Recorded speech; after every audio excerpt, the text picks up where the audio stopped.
The highly anticipated third season of The Bear has finally arrived, and after receiving one comment asking me to cover the show, I took that as my green light to go ahead and do it. So here we are. Calling the reactions to this season mixed would be an understatement. When I'm writing this intro, these are the critic and audience scores on Rotten Tomatoes. However, I cannot pretend that some of the outrage isn't understandable. I love this show, and for the most part, I also love season 3. One of the biggest criticisms that I've seen be given was that this season felt like a bunch of filler. And when the screen faded to black at the end of episode 10, I did think to myself, what really happened this season? Season 1 was all about Carmy returning to Chicago and taking over the beef to keep his brother's legacy going. Season 2, aka Peak Television, went on to be all about elevating the beef into the bear and preparing for opening night, including even more screaming and chaos. And now with season 3, we get to see how grueling it can be to run a restaurant. I want to get the good out of the way first because this season definitely had some great moments. The acting in this series is always top notch, and season 3 just added on to that greatness. In terms of episodes, Tomorrow could not have been a stronger opening for this season, and Napkins was simply a top tier episode, and shout out to Ayo for her directorial debut. She cooked up something great as we got to look at Tina's journey to working at the beef and how she met Mike. Jeremy Allen White continues to display how Carmy's complexities and madness as a chef simply continue to grow more and more deranged as the show goes on. Even though this season may have felt like filler and like a bunch of nothing happened, I don't think that was an accident. Don't get me wrong. There's some stuff that was genuinely not that good, like a lot of the crew being sidelined, and some things that could feel completely out of character, for someone like Carmy especially. As much as I love me some Maddie Matheson, him and the other facts did not need as much screen time as they got this season. A character like Marcus got sidelined crazy, after having what was really a couple minutes that dealt with him and the death of his mom. The show then went on to have them consider the idea of firing him to cut costs for the restaurant. Insanity. But I want to bring the focus back to Carmy. Season 2 ended with a massive blow up from him after accidentally confessing that he simply feels like being with Claire would be a waste of time, and someone like him can never truly be happy. And while that storyline is something else entirely that people go to war about all the time, I will say that I don't hate Claire as much as most people do, but that whole plotline does feel like a pretty nothing aspect of the show, and this season really hung up itself on it. Anyway,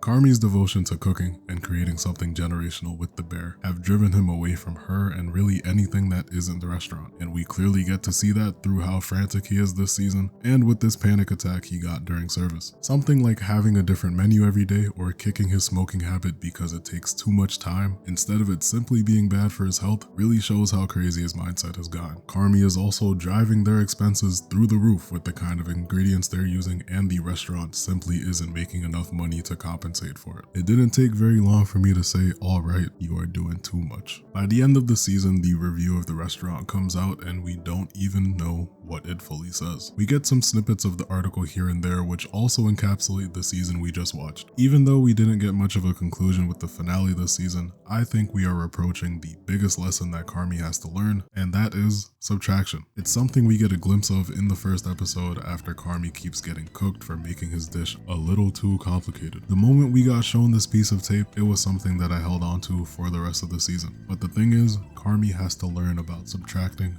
in the right way. Because of his time in New York cooking under David Fields, Carmy has a twisted definition of the concept. When he confronts him at the funeral for Chef Terry's restaurant, he talks about how he transformed Carmy into the kind of cold-blooded, hyper-focused chef that he needed to be. He subtracted the unimportant things in his life, like his family, love, etc. But in reality, it's this kind of mentality that ripped him away from his family and made him absent for his siblings, Mikey and Natalie. While Carmy saw that as a chance to confront the man who pretty much ruined him as a human being, in reality, David had not thought about him at all and probably didn't even really care for him while he was working at the restaurant. And what Carmy needs to do is learn that he needs to subtract him and everything else that brings about his trauma, the things that bring out his negativity and drive him away from the ones that he cares about the most, because this season, Mr. Bearzato was toxic. A rift started to form between him and Sydney, and there's still a rift from his and Richie's argument at the end of season 2. All those two have done this season was argue, and we are currently seeing the beginning stages of what he went through in Sydney. She receives a job offer from a chef who not only recognizes her talent, but also has the kind of salary and benefits that she could really use. And it makes her trying to decide whether or not she wants to sign that contract, an even harder decision. And neither of these rifts seem to be anywhere close to being closed by the end. The season feels so stagnant or has some regression because Carmy himself is making no progress.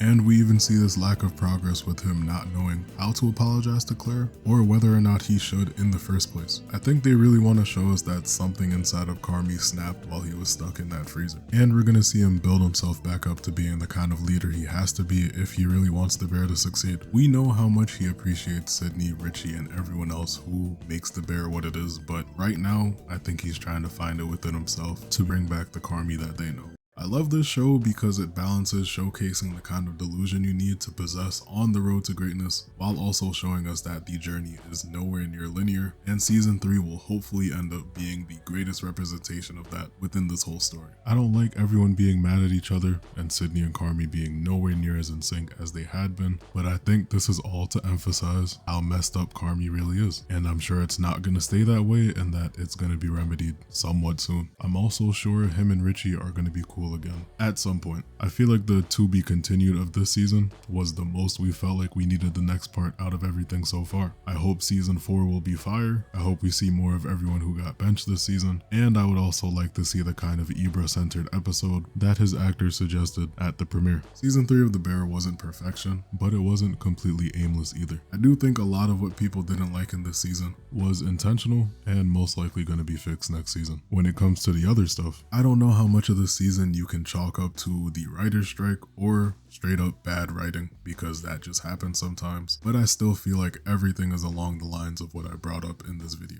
This was a shorter one, but I just wanted to talk about this season real quick because the show is peak. It is peak television. Hope you enjoyed. Let me know your thoughts on the season. If you ever want me to do a more in-depth look at the show, all that good stuff people comment about, just let me know. Thank you all for your support. Take care of yourselves, and as always, have a good one. You be in Miami with your family, those your brothers, ayy. When we split apart, there's the love between our mothers, ayy. No, we ain't together, but whatever, I still fuck with you. Used to get the numbers, selling flights to get them dirty blue.